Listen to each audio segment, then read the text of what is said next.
The Democrats are in disarray following the clown show that was the Iowa caucuses. Left-wing media blame the problems in Iowa on the state being too white.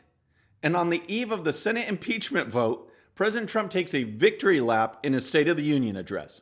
All that and more. I'm Bobby Eberle. This is a 13-minute news hour. And God bless the United States of America.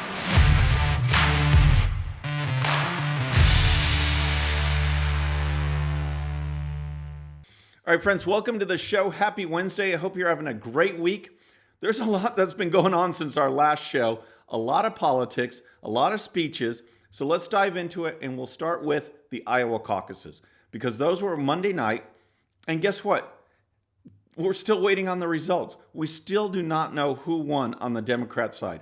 It's as if a clown car pulled up in Iowa and outpoured the leadership of the Iowa Democrat Party because they are in such disarray. And what people don't realize, what you might not realize, is that it wasn't just Democrats. Republicans held caucuses too on Monday. President Trump came in, kicked butt, won with 95+% of the vote, left, and it was done. The Democrats were still waiting. It took until yesterday afternoon just to get 61% of the vote. And then later last night, 9% more came in. And so we're just wondering, we still don't know who the winner is. And the candidates have gone. They've left to New Hampshire, and we're still wondering what this fiasco is in Iowa. Here's a report from Fox News.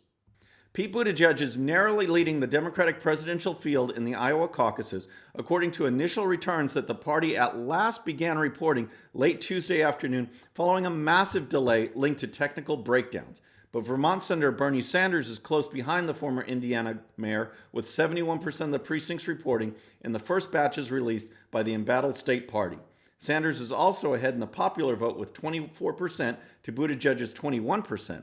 Elizabeth Warren's 19% and Joe Biden's 15%. It's still not clear when the party would release the complete vote totals. The returns relevant to delegate count show Buttigieg with 26.9% and Sanders with 25.2%. Warren trailed with 18.4%, and Biden was hovering in fourth with 15.4%, just ahead of Minnesota Senator Amy Klobuchar.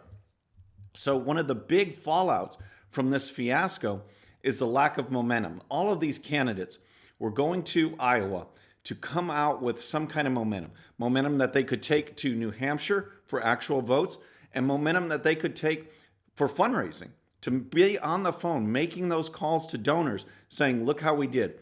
Our candidacy is viable. It's on the uptick. We have momentum. Now we still don't know. The other thing that happened is it really hurt Bernie Sanders because two different times Pete Buttigieg declared victory. So far, he's given victory speeches, and it looks like not only is Bernie Sanders leading in the popular vote, but by the time it's all said and done, the overall vote that leads to delegates will likely be Sanders as well, according to their internal tracking. And Buttigieg gave two victory speeches. So it really hurts Bernie Sanders' momentum because he couldn't come out of there with the results and the speech that he wanted to give. So where does this leave us as far as actual delegates? The delegates are what matter. Those are the people, those are the votes that matter once they get to the Democrat National Convention. Those are the people casting votes. And as it stands right now, you'll come out with a tie. You'll come out with Buttigieg having 10 delegates, Bernie Sanders with 10 delegates, Elizabeth Warren with 4, and the rest with 0. That's how it stands right now. So next, I want to talk about the reaction, because the reaction on the left has just been, it's been amazing to watch. It's been fun, but it's been amazing because the Democrats going into Iowa, they were looking for something to energize them, something to pump them up, something to take away from the fiasco that is impeachment. I mean, everything has been bad news as they went from surveilling Trump to Mueller report to impeachment. President Trump keeps getting more and more popular, so they were looking for something to take away, something to paint Democrats in a positive light. The turnout, well, turnout didn't materialize. Turnout was like it was last time.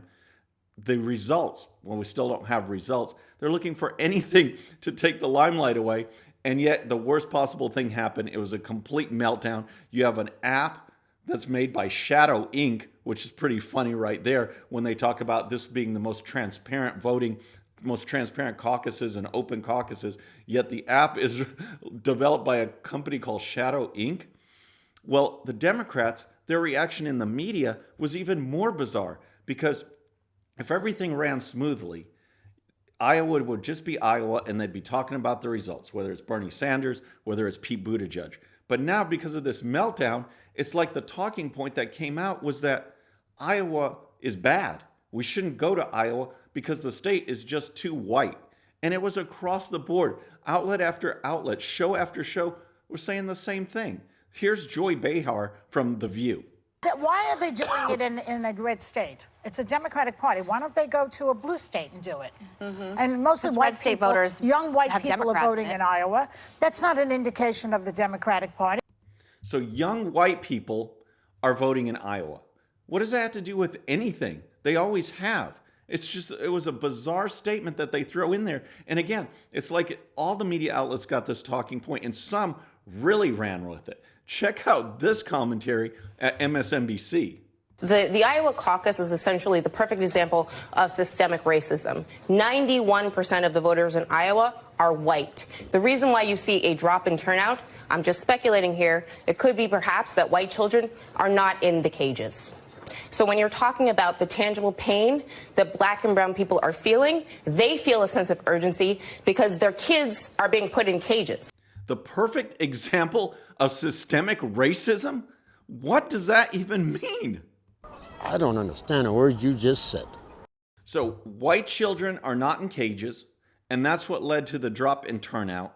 And for somehow that's all correlated to this meltdown in technology and the incompetence of the officials. That's what led to this whole fiasco. And then there's CNN.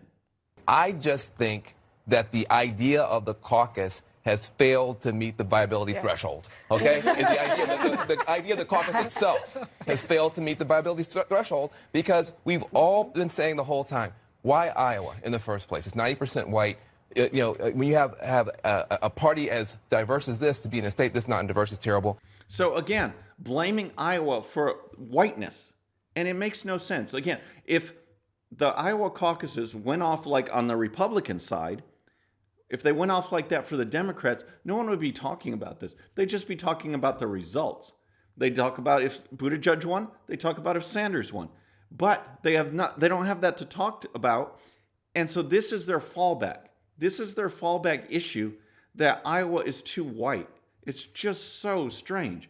So with that going on, then we had President Trump giving a State of the Union address last night. And I've watched a lot of these. I've been involved in politics over 25 years now, and I haven't seen anything like this. There have been speeches where the president is a great oratory, great, well-written speech. It's a pleasure to listen to.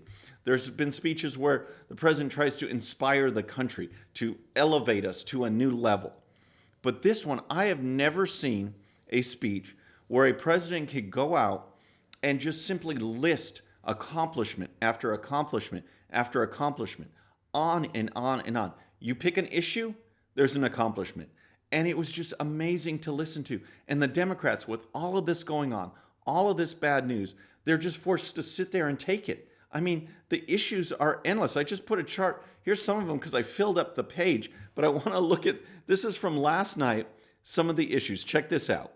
So we have taxes. We have overall unemployment, minority unemployment, jobs, middle-class wages, removing the Obamacare mandate, trade, energy, regulations, criminal justice reform, education, fighting terrorism, manufacturing, appointing conservative judges. The list goes on and on and on. And then there was the whole pro-life side, ending late-term abortions, supporting children, education, school prayer. It was just amazing to listen to. The women, a good portion of the women on the Democrat side wore white to symbolize equality and the fight for women's rights. Yet the president announced that female unemployment is at a 70-year low, and 72% of the jobs filled last year went to women, and they just sat on their hands. They're for women's rights, women's advancement. President puts out numbers like this, 70-year landmark numbers, and they sit on their hands. They do nothing. They say nothing. It was pathetic, but it was just amazing to listen to the accomplishments. I don't know what the Democrats must be thinking now. Nancy Pelosi sure showed her frustration at the end with something I've never seen before. She's given a copy of the speech at the beginning of the State of the Union address, and at the end, she stands up and rips it in front of everybody as some kind of protest statement. Check this out. And my fellow Americans, the best is yet to come. Thank you, God bless you, and God bless America. Thank you very much.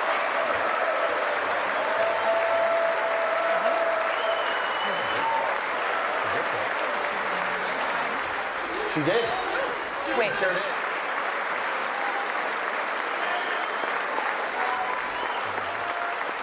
A stunning moment here at the end of the president's speech. Nancy Pelosi tearing up what appeared to be a copy of the president's speech.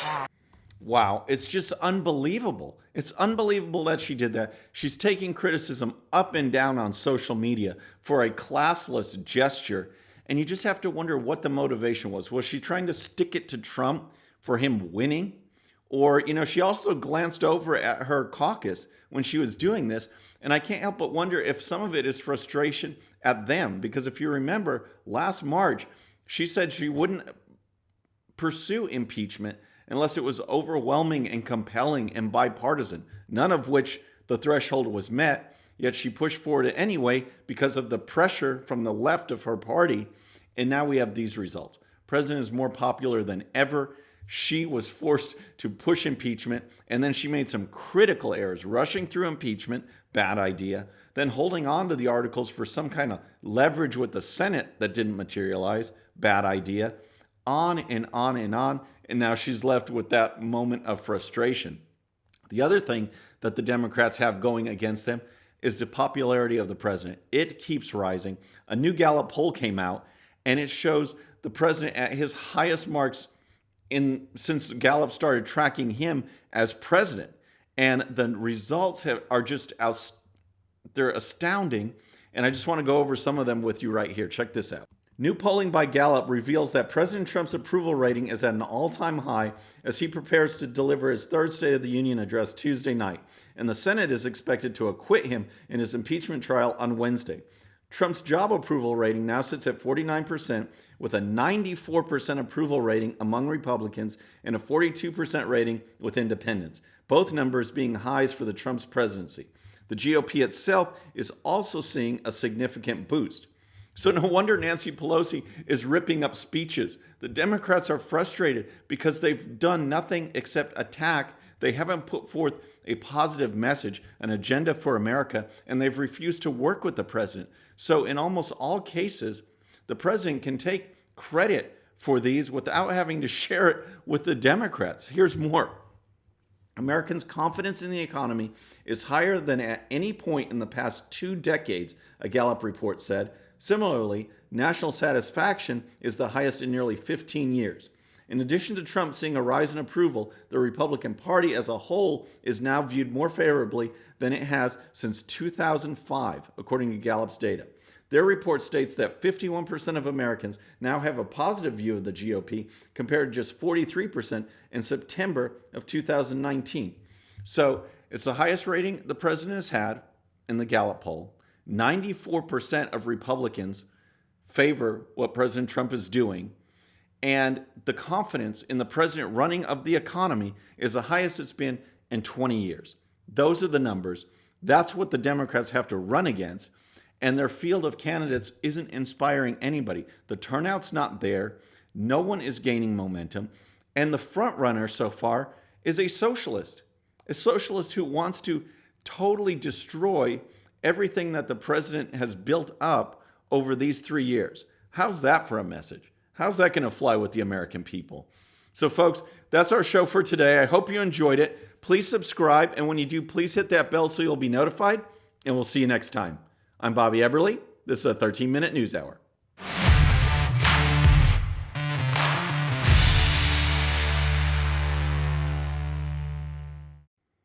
Okay, friends, just a little reminder before you go, and no, this does not count against my 13 minutes.